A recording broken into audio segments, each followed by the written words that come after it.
um pensamento que se estende na proposta da Palavra de Deus na missa de hoje. É dito no livro do Êxodo que Moisés era um grande profeta. Um profeta que chamou a atenção do povo de Deus e o conduziu. Por quê? Porque ele era amigo de Deus. E ninguém como ele conversava com Deus como um amigo fala com outro.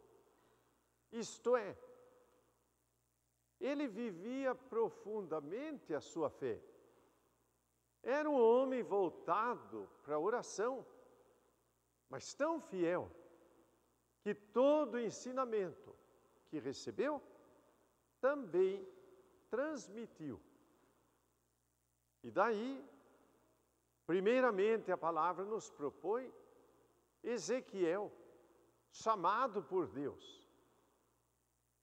Veja que Deus me chamou e me disse: vai, anuncia para este povo que teima em viver afastado de Deus, conhecendo a miséria deste mundo. Mas vai, seja fiel. E ele foi e proclamou a palavra. Muitas vezes é muito difícil que nós ensinemos a verdade no meio em que vivemos. Como diz Jesus no Evangelho, um profeta só não é aceito entre os seus parentes e as pessoas da sua terra. Mas Ezequiel anunciou. Há uma outra palavra da Escritura que lembra do livro dos Provérbios. Quem diz a verdade, esse tem o maior carinho pelos outros. Pode ser que alguém venha a nós com palavras muito doces. Porém, se não diz a verdade, não está, de fato, nos querendo bem, muito pelo contrário. E a palavra literalmente é esta: beija na boca quem diz a verdade. Tenhamos nós tal carinho na nossa vida, anunciando a verdade profeticamente. Depois vem a palavra do apóstolo Paulo. Ele foi chamado e anunciou o Evangelho como ninguém. Saiu pelo mundo daquele tempo e não se importou com castigos, com prisões, com desprezo, mas foi anunciando porque Deus o chamou.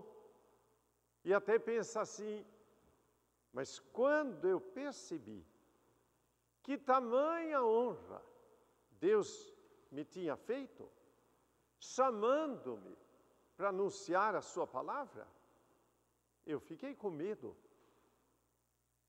Cercado que sou de fraqueza. Mas depois, pensando bem, eu disse: no meio da fraqueza Deus me chamou, porque a força é dele, não minha. Quando eu me sinto fraco na minha vida humana, então eu sou forte pela graça de Deus que me envolve. E Jesus vai então para Nazaré.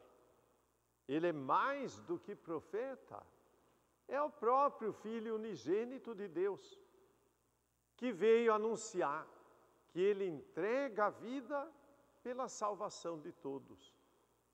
Mas foi muito difícil que as pessoas aceitassem tal anúncio.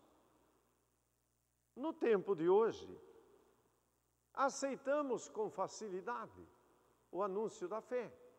Examinemos a nossa vida. Pois se a palavra de Deus nos é anunciada, é para que acolhamos num coração humilde e solícito. Para isto, então, dois grandes testemunhos de dois bispos.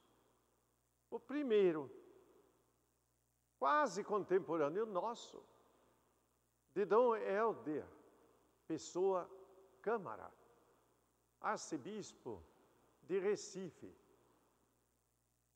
Toda a sua vida foi muito próxima do mais fraco, do mais pobre, necessitado.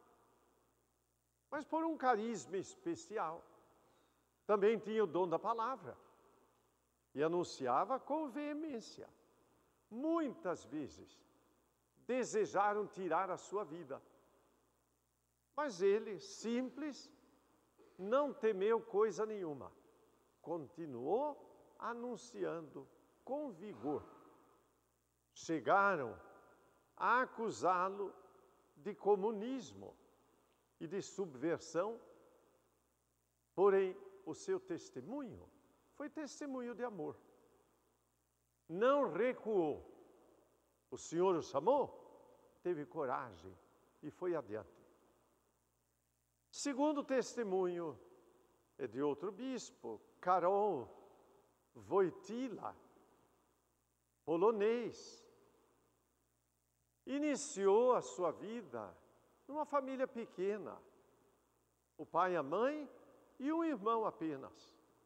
Perdeu logo a mãe, ficaram só os três.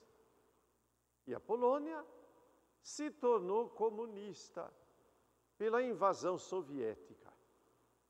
No meio disto, com toda a dificuldade que podia existir, quis consagrar a sua vida a Deus. E começou como clandestino, porque era proibido o estudo do seminário. Mas foi adiante. Chegou ao sacerdócio, trabalhou arduamente, enfrentou logo em seguida o nazismo, porque a Alemanha invadiu a Polônia. E saíram de um regime difícil, passaram por um pior ainda. Durante praticamente 6 anos. Enfrentou tudo e continuou anunciando o Evangelho. Foi chamado a ser bispo. E trabalhou com destemor, até que foi escolhido para ser Papa.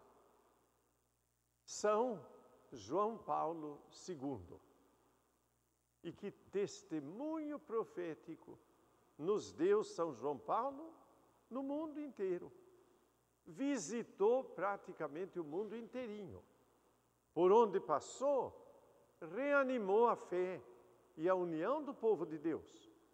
Chamou todos a confiar em Deus e não nos homens, mas a viver na retidão, para que assim a nossa vida seja um hino de louvor a Deus. 2 testemunhos que nos lembram a nossa vida. E não vamos nós, chamados por Deus, ensinar a verdade no nosso meio, em nossa família, no ambiente de trabalho, enfim, na sociedade inteira. Tenhamos vivo o chamado de Deus e espalhemos a boa notícia. Creio em Deus Pai Todo-Poderoso,